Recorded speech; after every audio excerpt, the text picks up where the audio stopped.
Hello po mga kababayan, kamusta po kayong lahat? And once again, welcome back to another episode of Simply Talkies Vlog.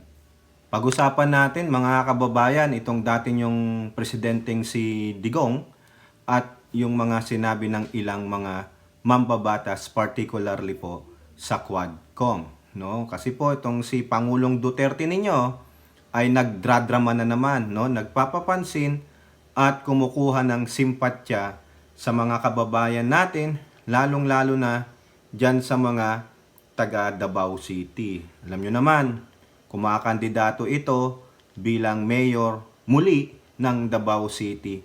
Walang katapusang kagahaman, mga kapatid, mga kababayan. Walang katapusang pagkaganid sa power. At ano ang meron sa power? Siyempre, meron dyan money, money, money. At ano po ang mga sinabi lalong-lalo na nung mga members ng House Quadcom. Pero bago po tayo magpatuloy, tayo po ay magbibigay pugay at pasalamat sa lahat ng ating mga channel members, followers, subscribers, nag-like at nagsishare ng ating videos, sa mga nagbi-video replay, sa mga nagsishare ng kanilang blessing, sa mga nakakasama natin sa video premiere at live stream. And special shout out to all OFWs, sa mga men and women in uniform, sa mga frontliners at mga guro. At ganun din po sa walang sawang sumusubaybay at tumutulong sa ating channel. And may God bless us all, may God bless our country, and may God bless the Marcos administration.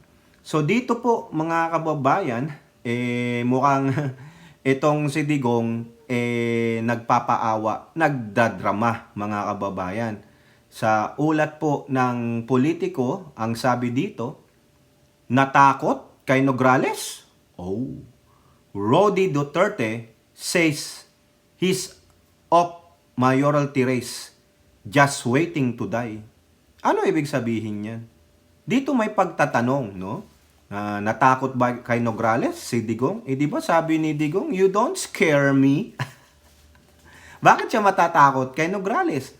At sinasabi niya, parang magbaback out siya sa pagka-mayor, at nag-aantay na lang daw siya ng kanyang kamatayan. Hindi pa. Ika nga nila, ang masamang damo, matagal mamatay. Oo, hahayaan ka muna ni Satanas na magkalat pa ng kasamaan mo sa mundong ibabaw. Oy, Digong, yung tatay mo, hindi ka muna pauuwiin ng maaga. Oo. Eto po ang nilalaman ng balita na yan.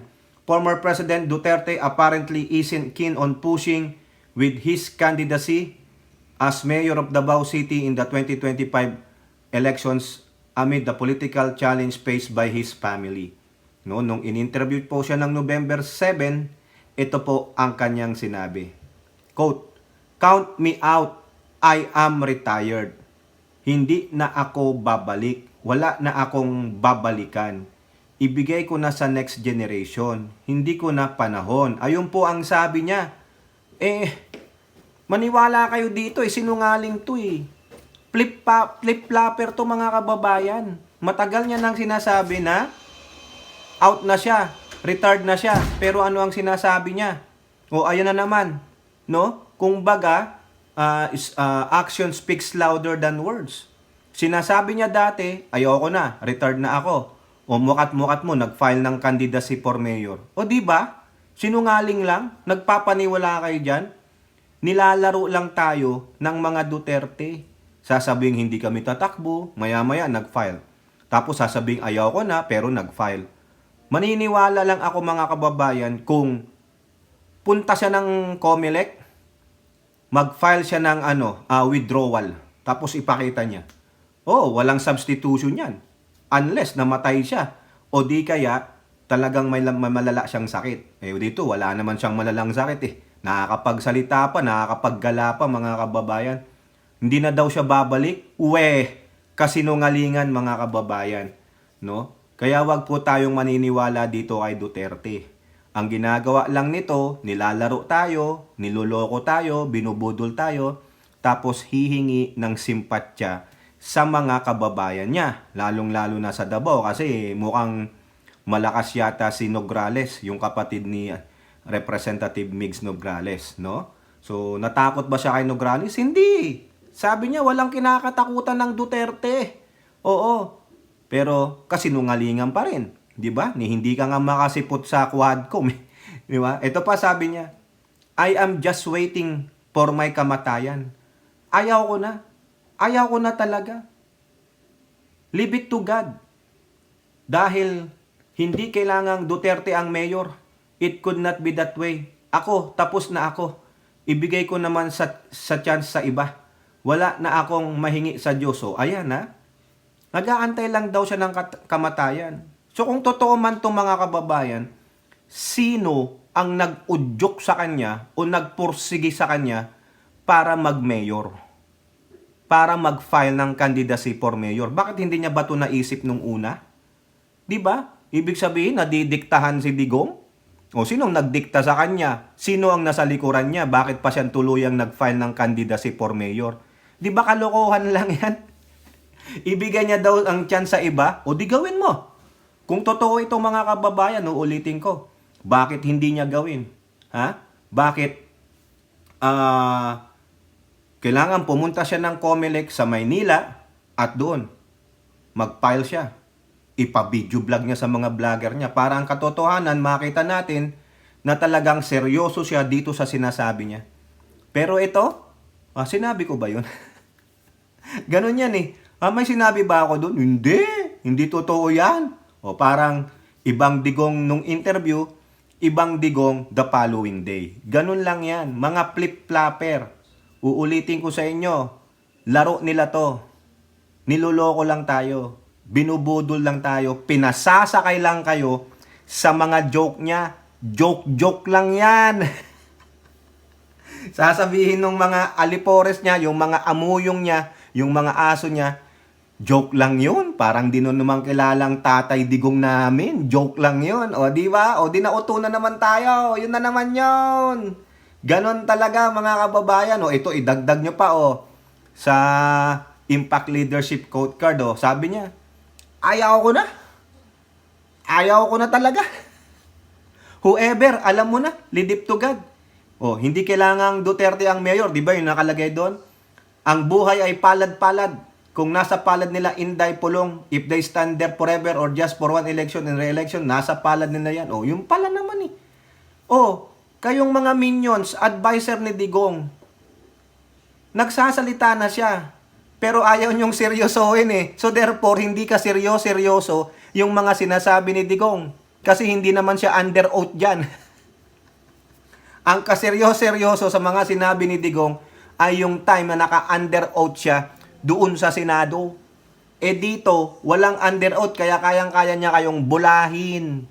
Ayaw ko na. Pero nandun pa rin yung kanyang candidacy. Kung talagang ayaw mo na, seryoso ka, ura-urada, magpapunta ka doon ng representante mo, ng lawyer mo, with authorization, na nakanotaryo na, you are withdrawing for majority race 2025 sa Davao City. Doon lang ako maniniwala. Pero hanggat hindi siya nagpapile ng kanyang withdrawal form, wag kayong maniwala dyan. Di ba? Biruin nyo, dito, mga kababayan, kung sino yung mga tatakbong Duterte dito, tingnan ninyo, si Baste Duterte, Vice Mayor, Tapos, sa second district, yung anak ni Pulong, yung isa pa, another son naman ni Pulong, tatakbo naman ng councilor ng first district. Kita nyo yan, puro Duterte, mga kababayan. Kaya ibigay na lang daw sa iba. Hay nako, sana, totohanin. Para magkaalaman mga kababayan na totoong ayaw niya nang tumakbo. Pero siguro may mga tao na gusto pa rin gamitin ang kanilang Tatay Digong. Para naman pogi points, tignan natin sa midterm election sa 2025. Kaya kung ako sa iyo, wag niyong paniwalaan tong sinabi ni Digong kasi hindi naman siya under oath eh. Di ba? Nambubudol na naman yan. Sinungaling yan eh. Mga sinungaling yan. Mga DDS talaga yan, Duterte Duwag Syndrome. Eto pa mga kababayan, unahin muna natin ito bago yung sinabi ng mga miyembro ng Quadcom. Okay? Duterte on skipping Quadcom hearing. Nothing to add. No money to go. Nothing to add daw. Wala na siyang idadagdag pa doon sa sinabi niya Senado. Di gamitin nyo na yon to file case against him. He is under oath. Ang matindi, wala daw siyang pera. Wala daw siyang pera. Tandaan niya, wala daw siyang pera. Ito ang sabi niya, ha? Ito. Former President Duterte said he has nothing left to explain about the drug war during his tenure and does not have money to go to Manila to face the Quad Committee of the House of Representatives. O dito pala tanga-tanga pala yung kanyang letter nung lawyer niya. Sabi, hindi niya na daw na pinagkakatiwalaan o wala nang integridad yung Quadcom kasi nga gawa nung pamimwersa nung dalawang co-vice chair na si Abante at Fernandez. Tapos ngayon sabi niya, nothing to add, wala nang pera para harapin sila. O tandaan nyo, wala na siyang pera. Oo. This developed as Surigao del Norte Representative Ace Barbers, led chairperson of the Qualcomm, said the panels are not inclined to issue subpoena. O, wala daw. So, sabi na lang ni Barbers, si Barbers malambot. Oo, malamboten. Kasi bakit? Takot po si Barbers na wala ng boto sa mga Duterte Bellywick. Oo, Mindanawan Protect your kapwa Mindanawan. Ganyan po si Ace Barbers. Malambot. Kaya nga po nagagalit si Paduano. Bias pa rin si Barbers kahit na anong sabihin ninyo. Ha? Ito po ang sabi ni Abante at Steven Paduano dyan. Representative Abante of Manila and Steven Paduano at Abang Lingkod Party List called out Duterte for escaping Thursday hearing when he previously said he would attend the inquiry set on November 1st. Ha? Ano ang sabi ni Duterte? Where is there to say? Or for to what I have said? Sinabi ko naman lahat. Ano pa ang gusto ng mga gago? O yan, mga gago pala kayo Representative Abante, Paduano, o Barbers, kayo dyan sa Quadcom Committee, lahat kayo, pati mga miyembro nyo, mga gago daw kayo. Tinawag kayong gago ni Digong. O tingnan nyo, hindi kayo nirirespeto ng dati ninyong presidente. Pero si Barbers, we ought to give him respect and courtesy. Oo. O, ito pa. Sabi ni Digong, sipain ko sila. Toot! Pera nila ang gagastusin? Wala na akong pera Magpamasahe ako roon. I am living on my retirement pay. Wala akong extra money. Nasa bangko. Lahat sweldo ko yun. Pero retirement ko, sila pa ang galit ngayon. Ayan. Sisipain na kayo, minura kayo, ginago kayo. Oo, eto pa, ang sabi niya, lahat na po ng masasama sinabi ng inyong dating presidente sa Quadcom. In fairness to the idiots. Yan binabasa natin. Wala akong nakuhang notice na papunta ako ngayon. Tang-ina talaga, baka naman tinago sa kanya. You don't scare me. Galing na ayan, tang-ina, minura kayo. Ginago kayo, sinabihan kayong mga idiot. Pero, ang sabi ni Barbers, we ought to give him respect and courtesy kasi dati siyang presidente. Takot po si Barbers. Duwag si Barbers. Baka naman, miyembro ka ng DDS, Representative Ace Barbers. Duterte Duwag Syndrome. Ayan po kino-call out natin si Barbers.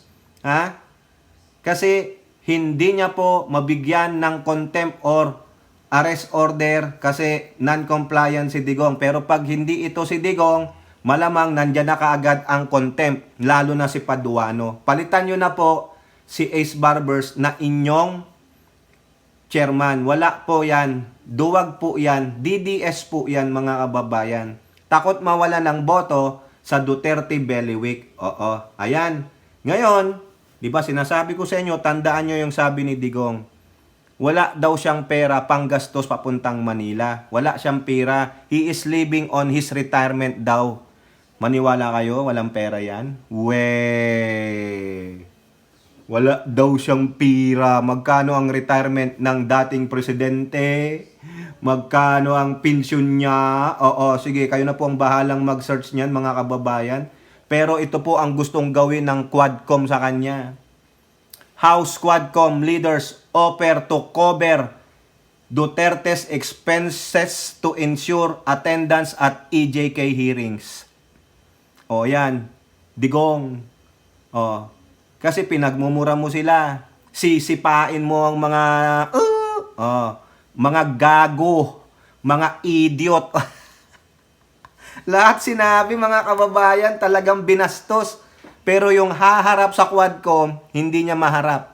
'Di ba? Oh, talagang alam niyo na, palamura talaga si Kupal. Oo, ay.